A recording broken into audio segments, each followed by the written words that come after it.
ازيكم يا جماعة؟ هوف. اهلا بكم في فيديو جديد. النهارده هنعيش بعض لحظات من فوز مصر النهارده على بنين، مدرسة بنين الثانوية بنين في دور ال 16 من كأس الأمم. الحمد لله مشوارنا لسه مستمر في كأس الأمم الأفريقية 2026. بعد كل اللخبطة اللي شفناها النهارده، كل خطوة بنقرب بيها للقب الغايب من 2010. ولكن هل أدائنا النهارده يطمن؟ لا. هل بسبب ضعف اللعيبة؟ لا. لكن بسبب، انا قلت قبل كده، الاوفر كوتشنج من كابتن حسام حسن. ثبت التشكيل. انت بقالك سنتين بتلعب بناس معينه ومتعودين على بعض، بتلعب بزيزو على طول بيحمي صلاح وصلاح بيميل ناحيه اليمين.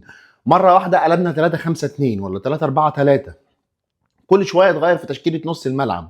والنهارده اتصاب منك تريزيجيه طالع رجليه ورمه، واتصاب منك محمد حمدي اللي شكله مش هيرجع تاني. بدأنا بالشناوي وحمدي وياسر وربيعه وهاني فتحي وتريزيجيه اللي في نص الملعب ما تعرفش هو بيلعب يمين ولا شمال، وابراهيم عادل وصلاح ومرموش بيلعبوا اتنين مهاجمين.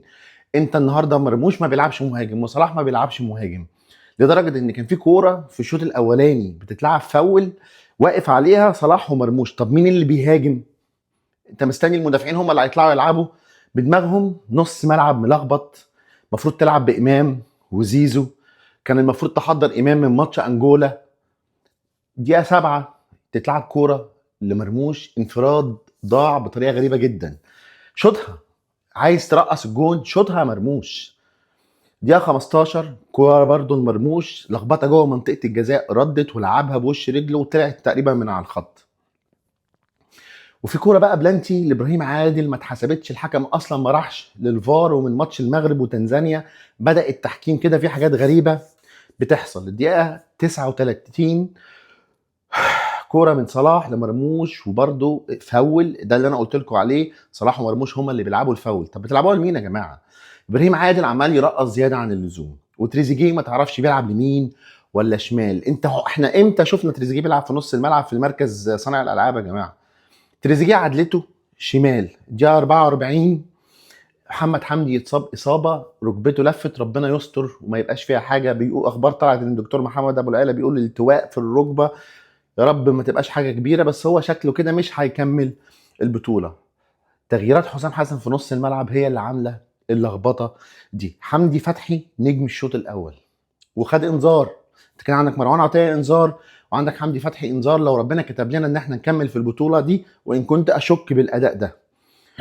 وبرده ربيعه خد انذار غريب، وقف الكره بايده وهي في نص الملعب ناحيه الشمال. طب ما كان ملهاش اي لازمه. وكان برده في اخر الماتش ماسك سمانه رجله، برضه ممكن يبقى فيه اصابه. المهم يبتدي الشوط الثاني و55 في فرصه جت لربيعه في حلق الجون، طلعها المدافع باعجوبه، وانا قلت كده شكلها معقده وما فيهاش ان احنا نوصل، لان هي لما بتقفل. دي 57 اصابه تريزيجيه جاله التواء بسبب الراجل باذل مجهود كبير ناحيه اليمين وناحيه الشمال ومش عارفين نستفاد منه. وتريزيجيه مش زي زمان يا جماعه، مش هيقدر يقوم بالادوار الدفاعيه زي ما كان بيعمل. هو قوته ناحيه الخط ناحيه الشمال.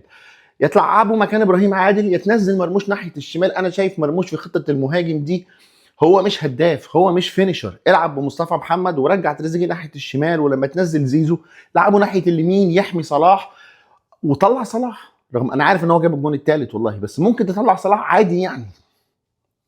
دقيقه 62 زيزو يلعب لوب لصلاح. لا، عايز يلعب لوب لصلاح يوصل صلاح للجون، وصلاح عايز يلعبها لوب، لعبها ضعيفه في ايد حارس المرمى. الدقيقه 63 الشناوي شال حته كوره صعبه جدا من حلق المرمى، هي بقى اللي مهدت للجون العالمي اللي جابه مروان عطيه، وكوره منظمه راحت لصلاح. صلاح يلعبها لمحمد هاني اللي عامل ماتش هايل وعامل بطوله هايله بخلاف الطرد اللي خده في ماتش جنوب افريقيا، يرجعها لورا. والكره اللي بيحاول فيها وبيحرمق عليها مروان عطيه بقاله 3 سنين جابها وجاب جون عالمي في الزاويه اليمين في المقص. 82 مرموش لعب الكوره لزيزو، العبها بقى ناحيه اليمين انقل الملعب، لا يتفلحس ويرجعها للشناوي اللي احنا طول عمرنا عارفين ان هو بيطفش الكوره غلط. راحت لهم ودربكه في خط الدفاع، اتشاطت ردت في فتوح، شالها الشناوي بصعوبه من المقص. يعني هو شال كوره جامده جدا وفي الاخر ردت للمهاجم بتاع بنين وجاب جون. انا شايف ان الجون ده غلطه زيزو بالاساس، وعدم وتمركزات دفاعيه زي الزفت، وما كانش فيه تغطيه كويسه من ياسر اللي برده كان عامل ماتش هايل. انما الشناوي هي الكره اتلعبت 3 4 مرات قبل ما تخش جون. الشناوي غلط فيها ان هو ما طفشهاش عاليه بشكل صحيح، محمد علي ربنا يسامحه عايز يلبسها للشناوي باي طريقه. انا شايف ان الغلط ده بالاساس جاي من ناحيه زيزو. الدقيقه 70 بعد ما جبنا الجون العالمي وخطا الشناوي، في الدقيقه 88 اتلعب الكره لصلاح، خلاص راح ناحيه المرمى طمع فيها. لو كان بظاها لزيزو كنا وفرنا الوقت الاضافي اللي احنا لعبناه واجهدنا اللعيبه، واللعيبه اتصابت لعيبه جالها شد. دقيقه 96 مروان عطيه يواصل تألقه، هو نجم المباراه من وجهه نظري. يلعب كوره ملفوفه حلوه قوي في منطقه الجزاء، يطلع ياسر المقاتل ويجيب الجون بدماغه ويخش ويستمر للوقت الاضافي والنص ساعه بتاعت الشوطين الاضافيين. مصر بتدافع بشكل غريب جدا قدام بنين. يا جماعه ده منتخب الثانويه بنين، ايه اللي احنا بنعمله ده؟ لغايه ما جت في اخر دقيقه 122 زيزو لعب كره اخيرا عدله لصلاح، مرتده لعبها ودخلت جون عالمي، وكسبنا 3-1 ووترنا الاجواء. ودلوقتي ما بقاش فيه ثقه في حسام حسن، واللعبكه اللي عملها حسام حسن. يا حسام عايز تلعب ب 3-5-2 لان انت خلاص من الماتش الجاي ايا كان الفرقه اللي انت هتلعبها انت هتلعب تحت الكوره، انا مش شايف ان مرموش يلعب مهاجم، مش شايف ان صلاح يلعب مهاجم. خلي صلاح ناحيه اليمين، او خلي صلاح في نص الملعب زي ما هو، ومرموش يروح ناحيه الشمال، خصوصا ان شكل تريزيجيه مش هيكمل البطوله، او على الاقل مش هيلعب الماتش الجاي. دي وجهه نظري. والعب بامام من اول المباراه، ولما يتعب يبقى طلعه، والعب بزيزو ناحيه اليمين. انت حتى لما نزلت زيزو نزلته ناحيه الشمال، هو ما بيلعبش شمال كويس. كنت خليت مرموش ينزل ناحيه الشمال ووديت زيزو ناحيه اليمين، والعب بمصطفى محمد. يعني انا وجهه نظري تلعب بنفس التشكيل، وتخلي مصطفى محمد مهاجم، وتخلي مرموش ناحيه الشمال، وزيزو في نص الملعب مع امام عاشور.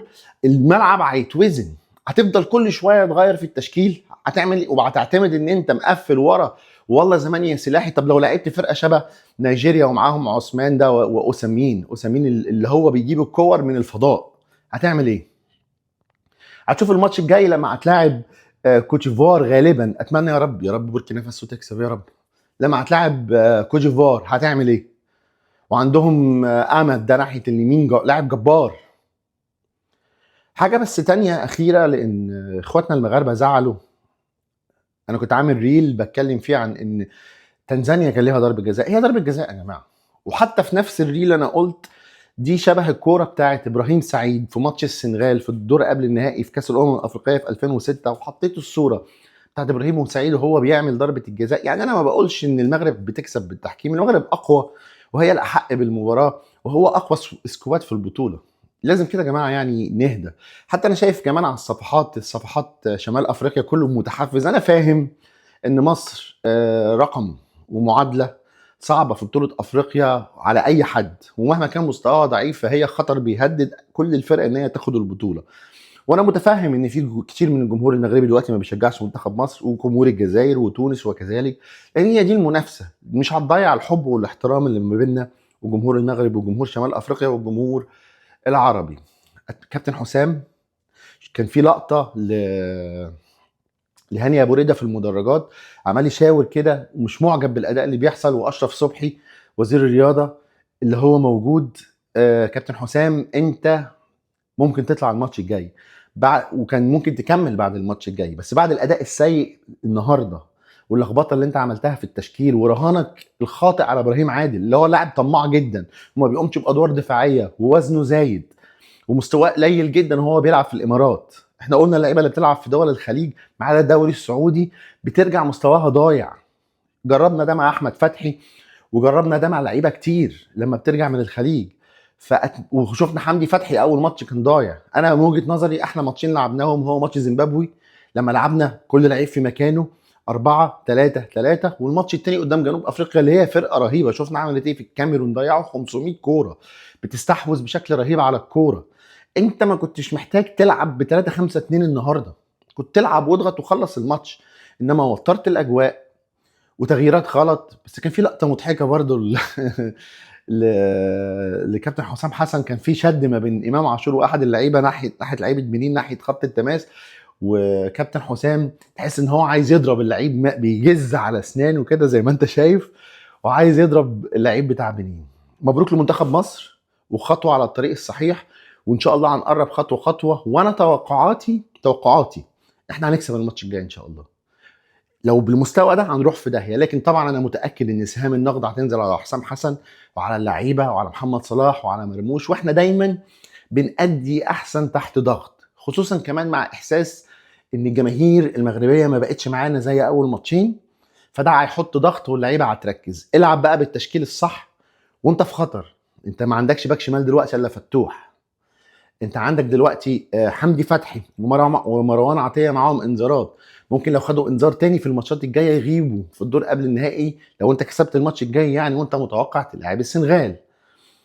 اتمنى ان منتخب مصر يركز، اتمنى ان اللعيبه تبطل انانيه والكور. يعني كان في اللقطه بتاعت احمد عز اللي انتشرت على السوشيال ميديا، ان زيزو جات له كذا كوره المفروض يلعبها لصلاح ومرموش، ودول بيلعبوا في السيتي وليفربول، ما بيلعبش السهل. اللاعب المصري ما بيلعبش السهل، ودي صفات مشتركه ما بين لعيبه منتخب مصر ولاعيبه منتخب تونس. برضو انا لما اتفرجت على منتخب تونس ومالي، كان برضو كان بيجي قرارات غريبه بتعملها لعيبه منتخب تونس، ما اللعيب قدامها جوه ما تلعبها له، واحنا بنعمل نفس النظام. لما نزل زيزو وامام عاشور حسنوا من شكل الملعب شويه، لكن مش مستواهم. ثبتهم ونزلهم كل الماتشات وينجز. هل ممكن ناخد البطوله؟ ممكن، كل شيء جايز. البطل بيولد جوه البطوله.